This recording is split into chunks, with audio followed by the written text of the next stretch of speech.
everybody, it's Julie Borowski. I have some great news. House leadership is going to bring Ron Paul's out of the Fed bill to the floor for a vote in July. Yes! With Ron Paul retiring,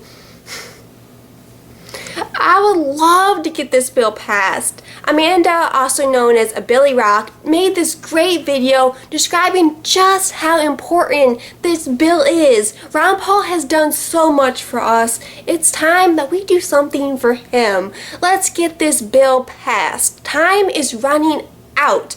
This is Ron Paul's legacy that we're talking about. In H.R. 459, the Federal Reserve Transparency Act of 2011 would require comprehensive audits of the Fed on a regular basis. Nothing would be off limits. It's ridiculous that the Federal Reserve has never been fully audited in its entire history. This is the central bank that has a monopoly over our money supply. This one single centralized institution controls the value of the dollar.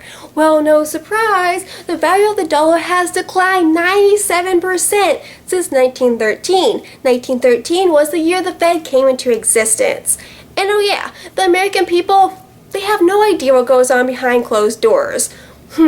That seems like a problem. Well, there was a watered-down weak audit that took place one time about a year ago. This found $16 trillion in secret bailouts to corporations and banks around the world in just a couple years. Contacting your congressman and urging him or her to co-sponsor is a good idea. The bill already has 245 co-sponsors, but some of you may say, my congressman is already a co-sponsor, or my congressman, that guy, he's a complete statist, so there's no use trying. So if you look at the description below, I have called out the 30 Republicans that have yet to co-sponsor Audit the Fed. The list is also on my blog with phone numbers and Twitter handles. These Republicans will respond the most to pressure. You see, we need 290 yes votes in the House to override a presidential veto. Call them up.